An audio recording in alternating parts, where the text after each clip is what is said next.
बिस्मिल्लाहिर्रहमानिर्रहीम। अस्सलाम वालेकुम।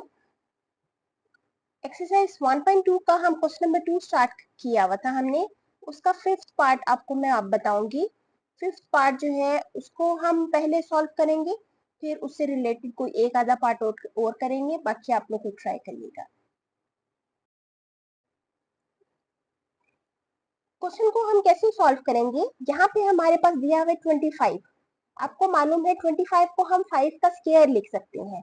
तो सबसे पहले हम इसका सॉल्यूशन जब स्टार्ट करेंगे तो जो हमारे पास थोड़ी पावर्स यानी वैल्यूज थोड़ी बड़ी हैं और उनको हम कंप्लीट स्क्वायर की फॉर्म में फाइंड आउट कर रहे हैं, हम उनको स्क्वायर की फॉर्म में लिख लेंगे। ये बनेगा 5 स्क्वायर, पावर इसकी है n+1 माइनस 25 को अगेन हम लिखेंगे 5 स्क्वायर और यहाँ पे 5 की पावर है 2n। डिवीजन में मेरे पास क्या आएगा 5 मल्टीप्लाइड बाय 5 पावर 2n+3 और यहाँ पे मेरे पास आएगा 5 पावर 2 और आगे आपके पास पावर है n+1। नेक्स्ट हम क्या करेंगे, आपको मैंने जब लॉस बताए थे तो मैंने आपको कहा था कि बेसिस सेम हो तो पावर्स हमारी ऐड होती हैं, लेकिन उससे पहले हम क्या करेंगे कि ये जो 2 पावर है इसको आपने मल्टीप्लाई करना है n+1 के साथ। और याद रखिएगा कि इस 2 ने n से भी मल्टीप्लाई होना है और 1 से भी मल्टीप्लाई होना है। सेम यही काम हम नीचे भी करेंगे। ये मेरे पास बन जाएगा 5 इंटू 5 की पावर हो जाएगी 2n+2 minus 5 square into 5 power 2n। Division में मेरे पास आएगा 5 into 5 power 2n+3 minus 5 power 2n+2।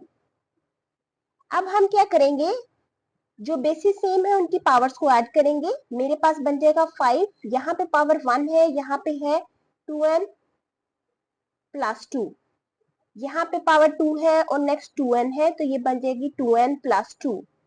Division में मेरे पास आएगा 5 पावर, ये मेरे पास है 2n+3 प्लस 1 वाली मैंने क्योंकि छोटी है वैल्यू इसलिए उसको मैंने बाद में लिख लिया, माइनस 5 पावर हो जाएगी आपके पास 2n+2।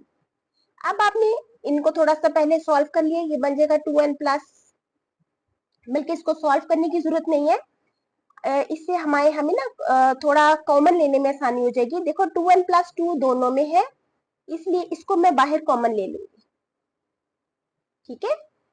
अंदर मेरे पास क्या आ जाएगा, यहाँ से मेरे पास 5 पावर 1 बच गई। 5 पावर 1 का क्या मतलब है 5 माइनस ये, क्योंकि सारी की सारी टर्म बाहर निकल चुकी है इसलिए यहाँ पे जस्ट 1 रह गया।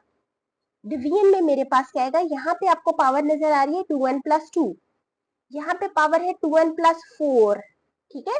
तो हम क्या करेंगे 5 पावर 2n+2 ही बाहर निकालेंगे।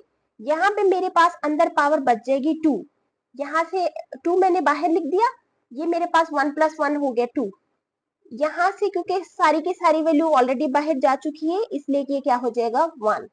ये दोनों वैल्यूज आपकी सेम है, ये आपस में कैंसिल आउट हो जाएंगी। 5 माइनस 1 मेरे पास बनेगा 4। डिवीजन में 25 माइनस 1 मेरे पास क्या होगा, इसको पहले लिख लेते हैं, ये बनेगा 4/24 और कटिंग करेंगे तो इसका आंसर होगा 1/6। ये आपका आंसर है। नेक्स्ट हम लोग इसका 6th पार्ट करेंगे। 6th पार्ट भी 5th से मिलता जुलता है। आपके पास यहाँ पे n था वेरिएबल पावर में, यहाँ पे x है। सॉल्यूशन तकरीबन सेम है लेकिन थोड़ा सा क्योंकि क्वेश्चंस बाकी क्वेश्चन से हटकर है इसलिए हम इसको भी सॉल्व कर लेते हैं। अच्छा, यहाँ पे दिया हुआ है आपको 16 पावर x+1, इधर दिया हुआ है 20 और यहाँ पे दिया हुआ है 4 पावर 2x। इट मीन्स जो अपर पोर्शन है ना आपके पास, उसमें आपके पास 4 जो है ना वो ज्यादा कॉमन वैल्यू आपको नजर आ रही है। इट मीन्स 16 को अगर हम चेंज करें तो हम इसको 4 का स्क्वायर लिख सकते हैं। पावर इसकी क्या है x+1। जो 20 है इसको मैं लिख सकती हूँ 5 मल्टीप्लाइड बाय 4, फर्क तो नहीं पड़ेगा कोई। ये मेरे पास नेक्स्ट है 4 पावर 2x, इसको भी मैंने ऐसे ही रहने दिया। डिवीजन में अगर आप गौर करो तो यहाँ पे 2 है और उसकी पावर आपके पास दी हुई है x-3, ये 8 है। 8 को भी आपको मालूम है हम 2 की पावर में चेंज कर सकते हैं, ये किसके इक्वल होता है 2 पावर 3 के इक्वल होता है और इसकी पावर उसने आपको क्या दी हुई है x+2। नेक्स्ट हम इनकी पावर्स को थोड़ा सा पहले सॉल्व करेंगे। ये बनेगा 4 पावर बन जाएगी 2x प्लस 2। मैंने आपको पहले भी बताया था जब आपने मल्टीप्लाई करना है तो x के साथ भी करना है और 1 के साथ भी करना है। प्लस 5 आपका ऐसे रहेगा, यहाँ पे 4 की पावर है 1, यहाँ पे 4 की पावर है 2x, पावर्स ऐड हो जाएंगी, ये मेरे पास बन जाएगा 2x प्लस 1। डिवीजन में मेरे पास क्या आएगा, यहाँ पे आप पहले इनकी पावर्स को थोड़ा सा सॉल्व करेंगे। 3 को आपने मल्टीप्लाई किया तो ये बनेगा 3x प्लस 3 2 6। नेक्स्ट आपने क्या किया, इन दोनों टर्म्स में से यहाँ पे आपके पास पावर है 2x प्लस 2, इसको मैं एक दफा रीराइट लिख लेती हूँ ताकि आपको आसानी हो जाए कॉमन लेने में। Plus 5 into 4 power 2x plus 1।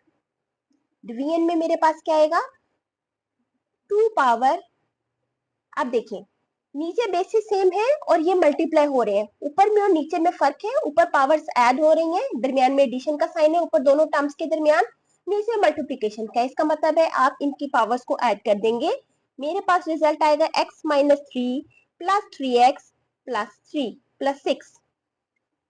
अब नेक्स्ट ऊपर वाली टर्म्स में से हमने कॉमन क्या लिया, 4 पावर 2x प्लस 1 मेरे पास बाहर कॉमन आ गया, अंदर मेरे पास बनेगा 4 प्लस यहां से मेरे पास क्या बच गया 5। डिवीजन में मेरे पास क्या आएगा, 2 रेज टू पावर 3 प्लस 1 किसके इक्वल होगा बच्चे, 4x के, प्लस 6 माइनस 3 आपने सॉल्व किया तो रिजल्ट आएगा आपके पास 3। ठीक, अब यहां पे हम लोग क्या करेंगे, अगेन आपको नजर आ रहा है यहाँ पे 4 जो है ना, इसको आप स्केयर की फॉर्म में लिख सकते हैं। इसको आप किसका स्केयर बना सकते हो, 2 का। इसको मैं बनाऊंगी 2 का स्केयर, बाहर इसकी पावर क्या है 2x प्लस 1, और 4 प्लस 5 मेरे पास किसके इक्वल हो गया 9 के। आप इसको बेशक ब्रैकेट के अंदर लिख दो। डिवीजन में मेरे पास आ रहा है 2 पावर 4x प्लस 3। नेक्स्ट आपने क्या किया, 2 रेज टू पावर मल्टीप्लाई करेंगे, अगेन ये बनेगा 4x प्लस 2, और है साथ में मल्टीप्लिकेशन में 9 है मेरे पास, नीचे आएगा 2 raise to power 4x plus 3। अगर आप दोनों वैल्यूज को कंपेयर करें तो मेरे पास ऊपर छोटी है नीचे बड़ी है, क्योंकि नीचे 3 ऐड हो रहा है ऊपर 2 ऐड हो रहा है। तो हम लोग ज्यादातर जब हमने अपनी पावर्स को मूव करना होता है ऊपर या नीचे, तो फिर जहां पे हमारी पावर बड़ी होती है हम उसको वहीं रहने देते हैं, दूसरी पावर को नीचे ले जाते हैं। तो हम यहाँ पे भी यही करेंगे, ऊपर वाली पावर जब नीचे आएगी तो इनके साइन चेंज हो जाएंगे। 4x प्लस 3 ऊपर से 4x आएगा तो ये माइनस में चेंज हो जाएगा, और 2 जब नीचे आएगा तो ये भी माइनस में चेंज हो जाएगा। ये आपस में आपके पास कैंसिल आउट हो गए। मेरे पास टोटल पावर क्या आएगी, 2 पावर 3 माइनस 2 1 के, यानी आपके पास रिजल्ट आएगा 9/2।